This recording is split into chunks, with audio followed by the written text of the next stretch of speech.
আলাইকুম। আশা করি সবাই ভালো আছেন। আজকে ৩ টা বিষয় আমি বলব, যেই ৩ টা ভুলের কারণে আমরা বিদেশে উচ্চশিক্ষা বা বিদেশে চাকরি-বাকরির জন্য যেতে সমস্যায় পড়ি এবং চলে গেলেও যাওয়ার পরও আমরা সমস্যা ফেস করি। অবশ্যই ভিডিওটি মনোযোগ সহকারে দেখবেন। লাস্ট ওয়ান সবথেকে ইম্পোর্টেন্ট। ফার্স্ট যে ভুলটা আমরা করে থাকি, সেক্ষেত্রে আমরা শুধু একটা নাম চুজ করি। একটা নাম চুজ কেমন? যেমন আমার নাম আমির। আমি নামের আগে বা পরে কোনো কিছু যোগ করলাম না। জাস্ট আমির দিলাম। এই যে একটা নাম, এই একটা নামের ক্ষেত্রে হ্যাঁ, আপনি কোনো কারণে বাংলাদেশ থেকে পাসপোর্ট করেছেন, ডকুমেন্টস করেছেন, সবকিছু করেছেন। আপনি বিদেশে চলে এসেছেন। দেখবেন আপনার অ্যাডমিশন থেকে শুরু করে ইউনিভার্সিটি এবং অন্যান্য ফ্যাসিলিটিস এর ক্ষেত্রে আপনি সমস্যায় পড়বেন।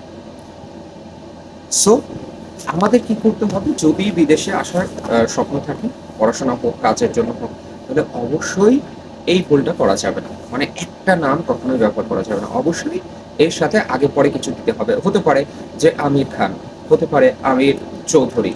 সাপোজ আমি উদাহরণ হিসেবে বলছি, আপনার নামের আগে পরে অবশ্যই কিছু যোগ করবেন। আমার দেখা অনেকেই এই ধরনের সমস্যার সম্মুখীন হয়েছে। সো আশা করি অবশ্যই একটা নাম এভয়েড করবেন। দ্বিতীয় যে বিষয়, সেটা কি করি? যে আমরা আরেকটা বিষয় ভুল করি, সেটা হচ্ছে বাংলাদেশে most of the Muslim, so আমরা বিশ্বাস করি যে মোহাম্মদ এই নামের সংক্ষিপ্ত আহ, যেই ফর্ম আছে সেটা হচ্ছে এমডি ব্যবহার করি। আপনি দেখবেন শুধুমাত্র বাংলাদেশ না, অন্যান্য দেশেও কিন্তু মুসলিম আছে, তাদের নামের ক্ষেত্রে মধ্যপ্রাচ্যে বা অন্যান্য দেশে তারা কিন্তু এইভাবে ব্যবহার করে না। আপনি হয়তো ব্যবহার করছেন এমডি, সেটা হ্যাঁ, আমরা মুসলিম পার্সপেক্টিভে। কিন্তু এই এমডি আপনি যখন বিদেশে আসবেন, তাহলে সেই ক্ষেত্রে কিন্তু এটার মিনিং অন্যরকম হয়ে যাবে। অনেক ক্ষেত্রে আপনি সমস্যার সম্মুখীন হবেন। হতে পারে আপনার চাকরি-বাকরি, হতে পারে অ্যাডমিশন।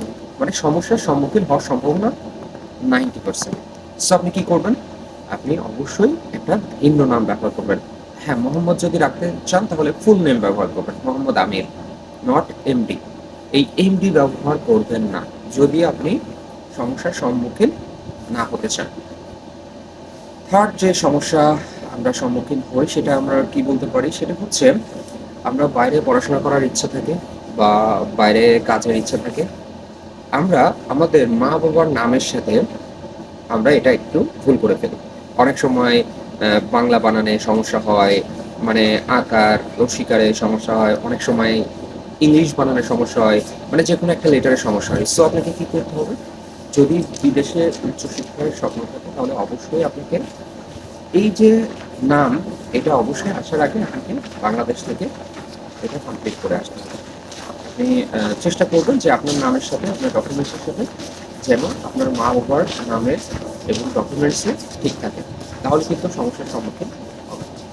সো এই যে ৩ টা বিষয় বললাম, যদি বাইরে বিদেশে মানে বাইরে বা বিদেশে পড়াশোনার স্বপ্ন থাকে বা চাকরি-বাকরির স্বপ্ন থাকে, তাহলে এই ৩ টা বিষয় করবেন না। এট ফার্স্ট এ কি বললাম? যে আপনি কখনোই একটা সিঙ্গেল নাম ব্যবহার করবেন না। দ্বিতীয়তে কি বললাম? যে আপনি কখনোই এমডি এই শর্ট ফর্ম ব্যবহার করবেন না। আপনি ফুল নেম মোহাম্মদ এটা ব্যবহার করবেন। থার্ড যেটা হচ্ছে, সেটা আপনার মা-বাবার নামের সাথে একটা লেটার হোক, সেই নামের সাথে অবশ্যই আপনি মিল করে আসবেন। আর আমি এখন বর্তমানে আছি সেন্ট পিটার্সবার্গ, রাশিয়াতে। এখানে এখন -18 ডিগ্রি চলে। সো একটু ঠান্ডা, বুঝতেই পারছেন চারিদিকে এই যে কি পরিমাণ বরফ পড়ে আছে।